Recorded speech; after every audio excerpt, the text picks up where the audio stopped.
Welcome along to my latest roundup of the MotoGP Championship. This weekend we went to the Sachsenring in Germany for the final race before the summer break, which sees the middle of the MotoGP season. Now, a few rounds ago, nobody would have said that Marc Marquez would be ahead of Marco Bezzecchi.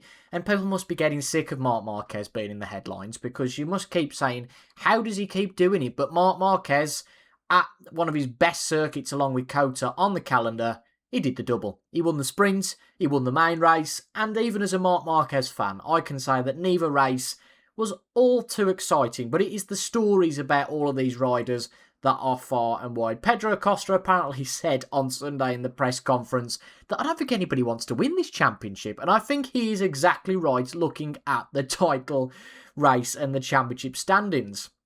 Marc Marquez, very good weekend from him.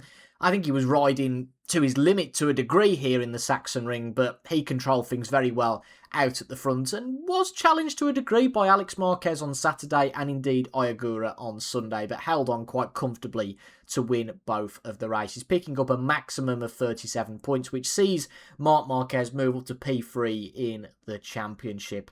Marco Bezzecchi, quite incredible. I said as early as Kota, I said, I don't want to say anything too early, but as early as Kota, I was saying this is between Bezzecchi and Martin, and because Martin wasn't quite comfortable on the Aprilia, something I think we can still say even at this middle of the 2026 season, I thought Bezzecchi had pretty much got it nailed on, unless anything dramatic happens. Well, that's exactly what has happened.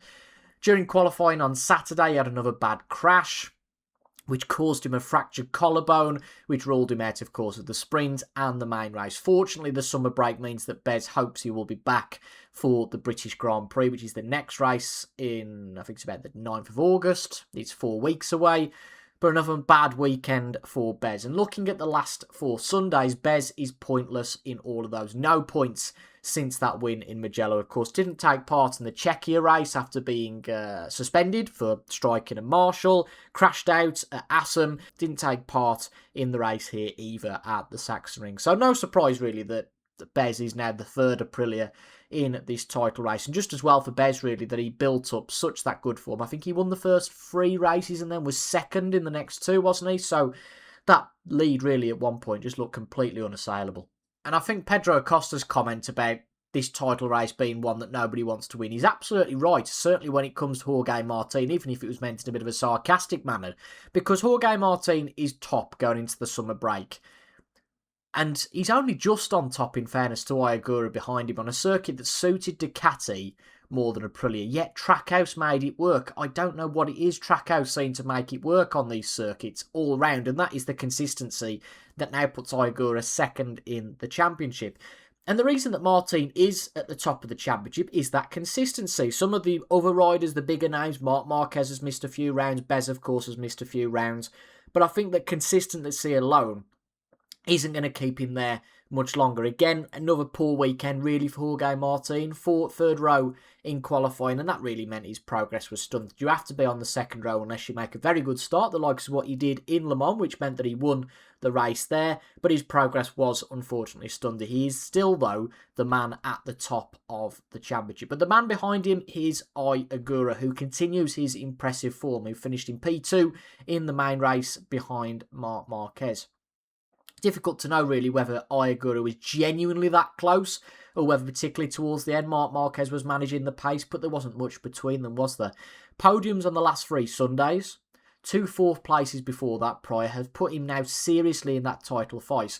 And Neil Hodgson on TNT said, is the title fight now Ai Ogura against Marc Marquez? And I think if things stay the same, and in MotoGP this season they certainly haven't done so, you can't really make any sort of prediction, but based on recent history, the last few races, taking those as a bias, you would have to say that it is now Ai Ogura against Marc Marquez, because Raul Fernandez, who's Ai Ogura's teammate, had another solid weekend, a podium on Sunday, P3, P4 on Saturday, very solid, but you would have to say he's really playing second fiddle to Ai Ogura. When Ai Ogura overtook him on Sunday, he pretty much left him behind. I think he was 3 or 4 seconds ahead by the end of the race. Speaking of unexpected and uncharacteristic, Digi crashed out of the main race, which is very uncharacteristic for him because he's finished every single Sunday race up to this point. He even recovered to P12 after he was involved in that Turn 1 pile-up all the way back in Hungary. And that now sees Digi down to P5 in the championship standings. But we do now have 5 riders within 24 points. This is all very, very close. Talking a little bit about KTM. Nice to see Acosta up there making the most of a few DNFs to finish in P4. One of those DNFs on Sunday was Alex Marquez, and he has to be, for me, one of the riders of the weekend. Incredible to think that Alex Marquez was up there so soon after his return. A P2 on Saturday and then crashed out of the same position. Just trying to push a little bit too much, follow that line that Marc Marquez has into the last corner that the pundits were saying, and indeed the riders, that Marc Marquez has an extra 10th going into that last corner. Alex tried to match him and unfortunately ended up on the deck. The final word, though, goes to Luca Marini, who I believe, without looking at everybody below him, but he is certainly the highest rider anyway on the rankings to have finished every race in the first half of this season. And an 8th place finish in the Sachsenring puts him 10th in the standings, only 8 behind Alex Marquez.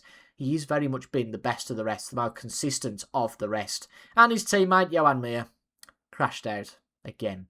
In terms of my predictions before the race, I haven't put them down. I think I did go with Marc to win here in the Sachsenring, so I've got that right. I remember I went with Bez to recover. Well, that didn't happen, unfortunately.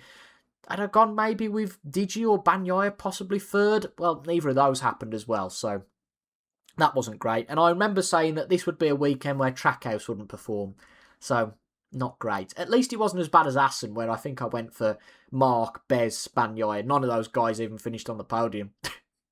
But we do now go into the summer break, which means that these race roundups, of course, can't happen until at least the 10th of August, the day after the Silverstone race. But in the next few weeks, I will put in my calendar to do a little video all about the rider changes that are going on, the many rider changes in that rider market for 2027. So I'll see you soon for that rider market change. And you know what? We had a little bit of a break early in the year, didn't we, because of this Middle East conflict.